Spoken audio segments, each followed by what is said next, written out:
Good afternoon. I'm Sabrina Dhami with your 13 Now update on this Tuesday, February 13th. And we start with the latest fallout surrounding Albany County District Attorney David Soares. Tonight, the Albany County Democratic Committee meets to endorse candidates.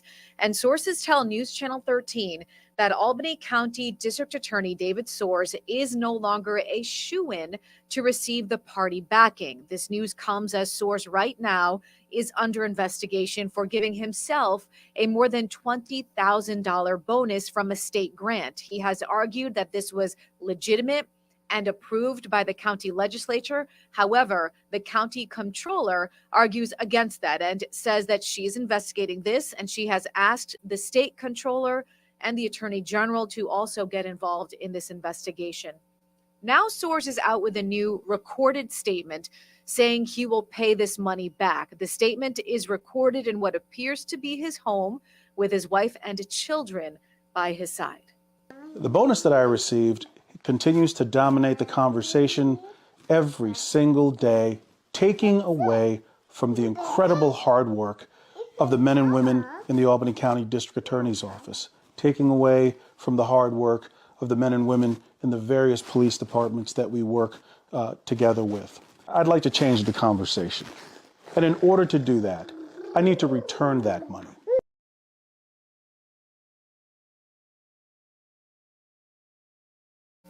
There you saw Albany County DA David Soares giving that pre-recorded statement in his home. News Channel 13 has reached out to the Albany County Comptroller, Susan Rizzo, to ask now, can Soares in fact just pay this money back? She says he can technically, but she's not sure how that would work. They've never encountered anything like this. And she also said, quote, "I think Mr. Soares does a good job in the job he does. Unfortunately, he still has to abide by the rules and by judicial law." Let's get a check on your first warning forecast now with Chief Meteorologist Paul Cayano in the weather office right now. Paul, we were talking about that storm, then you and the weather team, including Reed behind you, were talking about how it's going to miss us. And that is, in fact, looks like what happened. It is what happened. We missed it a little bit to the south. At one point, I was watching this morning, Sabrina, a very heavy snow band moved through the suburbs north and west of Hartford, Connecticut. So I went onto my app and I did a little measurement, and it was 68 miles away from us, that heavy snow band.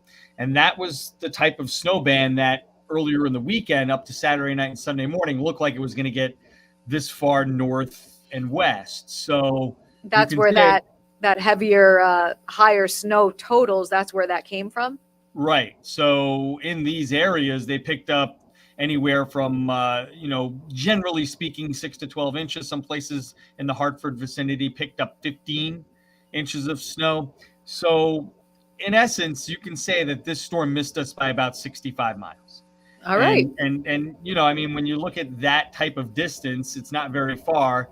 And again, you look at it on the scale of a country or a continent, 65 miles is this much. So it's a close call, but it's a miss. And the bottom line is you look outside, there's no snow. So that's the way it worked, right? Right. And, we're going to be good for the rest of the day here. We got some clouds and flurries going on in Bennington right now at 32 degrees. It's going to be cloudy for a while in western New England as the storm pulls away, but I think more of us will start to see some sun. We were looking at a little sun coming back at Lake George out in the Mohawk Valley. And there are the flurries showing up on the first warning live Doppler radar. It's not going to amount to much. You know what else is going on? We have a chilly north wind on the backside of this storm. It's not too terribly strong, 10, 15, maybe gusting to 20, but it's taking these temperatures in the 30s and knocking them down into the 20s. And it just feels a little bit more damp and chilly out there than it looks. So prepare for it to feel cold. I mean, it is February. We just haven't dealt with so much cold this season, but there's a touch of a wind chill. And you can see on the satellite radar how New York City got it, Atlantic City, Philly, the suburbs in northeastern Pennsylvania, east of Scranton, 5, 10, 12 inches of snow, Hartford, 10, 15 inches of snow. And now it's winding down through the Montauk area on eastern Long Island and eastern portions of New England. So this storm is going to wind down pretty quickly in the next couple of hours and move out. We'll still be left with the gusty winds, the chilly air, and that system that gave this one just enough of a nudge for it to miss us. That thing's going to come through tonight with clouds and a few flurries. You see that here. Not going to amount to anything, but that's just that weak disturbance. That's all it took to change around our whole weather pattern this week. Our hour forecast shows blustery and cold weather for Wednesday. It'll be dry with in and out sunshine on Valentine's Day. Probably tough to make it up to freezing. 30, 31 for a high. Then on Thursday, clouds will increase. Look at Thursday at 5 o'clock, right around drive time.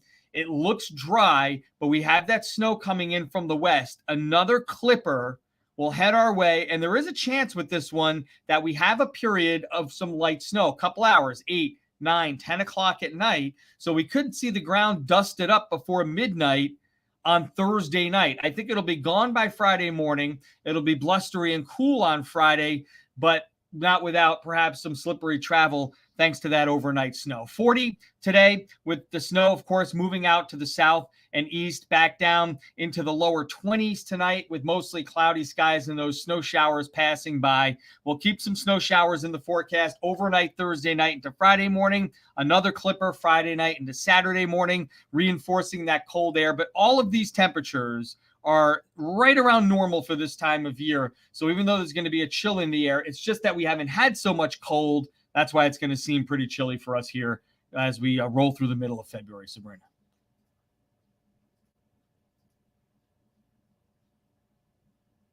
All right, there we go, Polly. Can you hear me now? I can hear you. All right, no big storms, it looks like, on the map. So we'll continue to ride this out. Yeah, I mean, it's getting late now for those who are snow lovers to, That's right. these storms. When we talked about El Nino before the season started, we knew these storms are going to miss us to the south and east. And it's just a matter of a couple of them coming up and getting us. And this latest one is an indication that we've come close in these El Nino winters, but a lot of times they miss us to the south. There you go. All right, Polly, thank you so much. We'll talk with you live at 4. All right, see you then. Okay, we have an update on that nearly week-long effort now to clean up from that train derailment in the village of Valley Falls, Rensselaer County. News Channel 13 went back to the village of Valley Falls today, and this is video from today. You see the trains moving once again on those tracks, and the 2 train cars that were in the Hoosick River are finally out. The cargo train derailed nearly 1 week ago, sending 10 cars off the tracks. 2 of those cars went into the Hoosick River, spilling vegetable oil and plastic pellets. We'll have an update on the cleanup starting live at 4. And a look at the only use of force police simulator of its kind in this area. Take a look at this. Several law enforcement agencies joined together for a training at Columbia Green Community College. And the training is how to handle high-pressure situations with an active shooter. The training is geared at keeping people safe, especially inside a school, and how police handle de-escalating those terrifying situations while keeping potential mental health concerns in mind of the shooter. So Kumi Tucker experienced a portion of this training, and she will join us starting live at 4 with showing us some of that firsthand. That is your 13 Now update on this Tuesday afternoon, February 13th. I'm Sabrina Dami. We'll see you on air on News Channel 13 starting live at 4.